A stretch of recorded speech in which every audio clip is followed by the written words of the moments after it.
I think Drew Brees and the New Orleans Saints get them. It's hard to play in that stadium. We all know what the Superdome is like. And one of these teams has been together for a long time. Another is just getting together and trying to come along. So I think they start out with a loss to the Saints early on in the season. All right, then they go week 2, their home opener against the Carolina Panthers, a division game.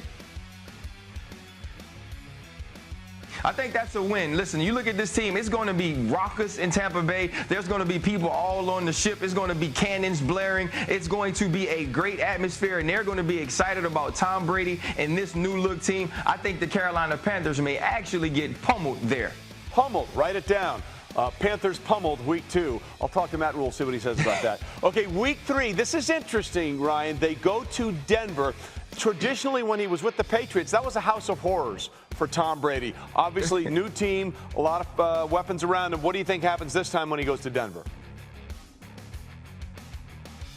I think it's going to be different, but I think this game is going to be on the defense. The Denver Broncos have vastly improved as an offensive team. They went out in the draft and got weapons for Drew Lock to add to Courtland Sutton. I think this defense for Tampa Bay is going to have to step up, but I believe Tom Brady gets rid of some of those ghosts of the past and finds a way to win the game there. Yeah, Jerry Jeudy, K.J. Hamler. They also got Melvin Gordon in free agency. Chargers, what about the Chargers? Listen, the Chargers are going to be a great game. I think Tampa Bay starts to roll during this part of the season. Once they kind of get things cooking, you're going to have some hard games, but I believe they play the Chargers and they get it done there as well. All right, so that's a win for the Chargers. Then they go to Chicago to take on the Bears. Still unsure who the quarterback's going to be for the Bears. What do you like? I think this is a win for Tampa. We have no idea who the Bears quarterback is even going to be. So not knowing who that guy is as compared to knowing that Tom Brady is going to be there, I think that's an easy selection, even though the Bears will be better again defensively. October 18th, home for the Packers. We're pretty sure that's still going to be Aaron Rodgers, despite the fact that they drafted Jordan Love. Who do we like in the Battle of 12s? I like Tampa Bay. Listen, I think Tampa Bay is going to have a good stretch of this season of beating very good teams and getting things rolling. Green Bay didn't get a guy in the draft to help Devontae Adams at that wide receiver slot. I believe that hurts them. All right, 5 straight wins after the season opening loss. loss. You look at the Raiders. Yeah. The Raiders are going. Go ahead. Yeah. I mean, and also, if you look at the Raiders here, they're going to be trying to figure out whether they're going to continue moving on with Carr, if it's going to be Marcus Mariota. I think they've added some pieces. I don't see them as the team that beats the Tampa Bay Buccaneers.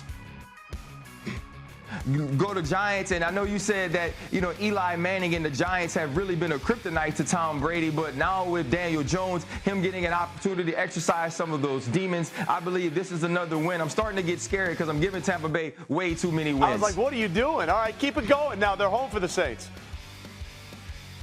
But listen.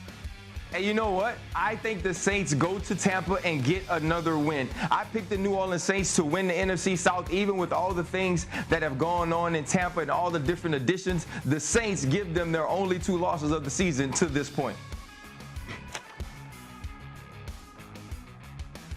All right, RC, we'll see what happens there. We got the Panthers here. What do you think about the Panthers? I think they go to the Panthers and they get another loss. I know that we had them rolling for a little while. I think the Panthers start to find themselves. Christian McCaffrey is rolling at this point of the season. Some of those new additions defensively, which are a ton of them, and they get that win. And then they get the Rams at home, and having the Rams at home is going to be huge for the Tampa Bay Buccaneers. The Rams still figuring out what they're going to be without Todd Gurley. They add a new back, but Tampa Bay gets back on the winning track right there.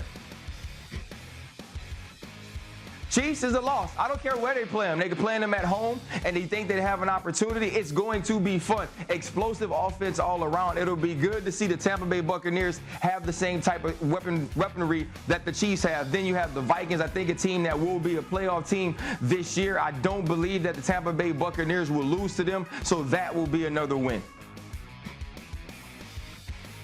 Now, when looking at the Falcons, I think this is a game that could be extremely tricky. I actually got an opportunity to talk to the Falcons DBs in one of their virtual meetings today, and this is a team that is focused, a team that is getting better. I think a team that always plays well in the NFC South, and the Falcons get a win. They go to play Matt Patricia and the Lions next, and that's going to be an opportunity for Tom Brady to face an old coach, and this is an old coach he's going to beat. Even though a lot of the Patriots assistants come back and get the Patriots and Bill Belichick, I think it's different for Tom Tom Brady and Bruce Arians in Tampa Bay.